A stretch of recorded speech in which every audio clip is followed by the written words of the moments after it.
আসসালামু আলাইকুম। আমরা এখন আছি খুবই চমৎকার একটা জায়গায়। আমার হাতের বামে হচ্ছে পদ্মা নদী, আমার পেছনে হচ্ছে হার্ডিঞ্জ ব্রিজ এবং আমার আর একটু পেছনে হচ্ছে পাকশি ব্রিজ বা লালন শাহ সেতু এবং আমার হাতের ডানে পেছনে দেখতে পাচ্ছেন রূপপুর পারমাণবিক বিদ্যুৎ কেন্দ্র। আমরা প্রথমে হার্ডিঞ্জ ব্রিজটা নিয়ে কথাবার্তা বলি। হার্ডিঞ্জ ব্রিজটা হচ্ছে প্রতিষ্ঠা করে ব্রিটিশরা। প্রথম 1889 সালে ব্রিটিশরা চিন্তা করে হচ্ছে কলকাতার সাথে এই অঞ্চলটার একটা যোগাযোগ স্থাপন করে দেওয়ার জন্য একটা ব্রিজ দরকার। তারপরে 1908 সালে এটা অনুমোদন লাভ করে এবং 1909 সাল থেকে 1915 সাল পর্যন্ত হার্ডিঞ্জ ব্রিজের কাজকর্ম শুরু হয় এবং 1915 সালে এটার কাজ যখন শেষ হয় তখন ওই সময়ের ভাইসরয় ছিলেন লর্ড হার্ডিঞ্জ, যার নাম অনুসারে এই ব্রিজটার নামকরণ করা হয় হার্ডিঞ্জ ব্রিজ। এই হার্ডিঞ্জ ব্রিজটা মূলত রেল পারাপারের কারণে, এখানে উপরে হচ্ছে দুটি ব্রডগেজ রেল লাইন আছে, তো মূলত রেল চলাচলের কারণে এই ব্রিজটা হচ্ছে বানানো হয়। এই ব্রিজটার মোট দৈর্ঘ্য হচ্ছে 1.8 কিলোমিটার।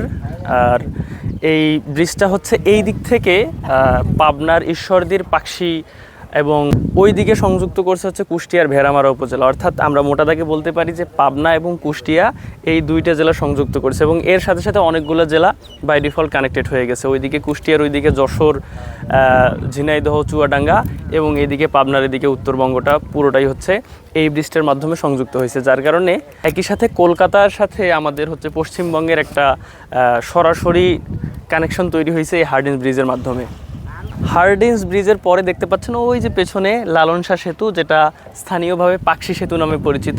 এই পাকশি সেতুরও হচ্ছে ইনফরমেশনগুলো মোটামুটি সেম। এটা হচ্ছে পাবনার ঈশ্বরদী উপজেলার পাকশিকে এই দিক থেকে অ্যাড করছে এবং ওই দিকে সংযুক্ত করছে হচ্ছে কুষ্টিয়ার ভেড়ামারা উপজেলাকে এবং এইটার আকারও হচ্ছে 1.8 কিলোমিটার। এটা 2001 সালে তৎকালীন প্রধানমন্ত্রী বেগম শেখ হাসিনা এটার ভিত্তিপ্রস্তর স্থাপন করেন পাকশি সেতুর বা লালন শাহ সেতুর এবং 2003 সালে তৎকালীন প্রধানমন্ত্রী বেগম খালেদা জিয়া এটা উদ্বোধন করেন এবং 3 সালের পর থেকে ওই পাকশি সেতু বা লালন শাহ সেতু দিয়ে চলাচল চলতেছে আর কি।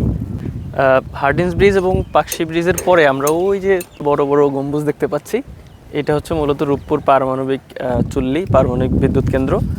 তো এটা সর্বপ্রথম পাকিস্তানি আমলে 1961 সালে এটার জন্য প্রথম পরিকল্পনা গ্রহণ করা হয় যে আমাদের পূর্ব পাকিস্তানে একটা হচ্ছে পারমাণবিক চুল্লি স্থাপন করা হবে এবং সে অনুযায়ী 1963 সালে জমি অধিগ্রহণ করা হয় 260 একর এবং এটার আবাসিক এলাকার জন্য আবার 32 একর। আর 1964 সালের দিকে কিছু যন্ত্রপাতি হচ্ছে পূর্ব পাকিস্তানে নিয়ে আসার কথা ছিল, কিন্তু পশ্চিম পাকিস্তানিরা এটা মেরে দিয়ে করাচি নিয়ে যায়। তো যাই হোক, পরবর্তীতে আর এই কাজ হয়নি। যুদ্ধের আগে 1969-70 সালের দিকে এই যে রূপপুর পারমাণবিক কেন্দ্রের যে প্রকল্পটা, এটা পাকিস্তান সরকার বাতিল করে এবং স্বাধীনতা যুদ্ধের পরে বঙ্গবন্ধু শেখ মুজিবুর রহমান এইটার প্রকল্প আবার নিয়ে স্টাডি করেন। 1977 সালে আবার স্টাডি করা হয় এবং পরিশেষে 2008 সালে এবং 2009 সালে এই প্রকল্পগুলো নিয়ে আবার কথাবার্তা বলা হয় এবং 2009 সালে প্রথম আনুষ্ঠানিকভাবে এই প্রকল্প হচ্ছে বাস্তবায়নের কাজ হাতে নেওয়া হয় এবং 2024 সালে এটার প্রথম চুল্লির কাজ শেষ হওয়ার কথা। এটা সম্পর্কে আমরা আরও কিছু তথ্য দিতে পারি, যেমন রূপপুর পারমাণবিক কেন্দ্র হচ্ছে বাংলাদেশের সবথেকে বড় মেগা প্রকল্প, কারণ এ প্রকল্পে মোট খরচ হচ্ছে মোটামুটি 1,13,000 কোটি টাকারও বেশি এবং এ প্রকল্প যদি বাস্তবায়ন ফুললি হয়ে যায় তাহলে 2400 মেগাওয়াট বা 2.4 গিগাওয়াট বিদ্যুৎ উৎপাদন করা সম্ভব হবে এবং এটা দুইটা অংশে বিভক্ত। প্রথমে হচ্ছে 1200 এবং আরেকটাতে 1200 মেগাওয়াট বিদ্যুৎ উৎপন্ন হবে। এটি হচ্ছে পাবনা জেলার ঈশ্বরদী উপজেলা এবং আমরা দেখতে পাচ্ছি যে এখানে পাকশি রেল স্টেশন আছে, সো এটা হচ্ছে পাকশিতে অবস্থিত।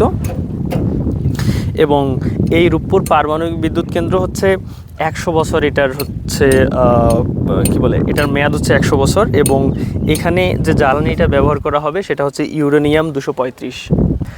এটি একটি রাশিয়ান কোম্পানির মাধ্যমে পরিচালিত হচ্ছে এবং এটি পৃথিবীর 33তম পারমাণবিক বিদ্যুৎ কেন্দ্র, রূপপুর পারমাণবিক বিদ্যুৎ কেন্দ্রটি। এবং এটি ঢাকা থেকে যদি আপনি আসেন তাহলে প্রায় 200 কিলোমিটার, আপনি দুই দিক থেকে আসতে পারেন। প্রথমত হচ্ছে আপনি যদি পাবনা আসেন তাহলে পাবনা ঈশ্বরদী হয়ে আপনি একসাথে 3টা জায়গাও দেখতে পারবেন, হার্ডিঞ্জ ব্রিজ, রূপপুর পারমাণবিক বিদ্যুৎ কেন্দ্র এবং ওই পাশে হচ্ছে পাকশি ব্রিজ।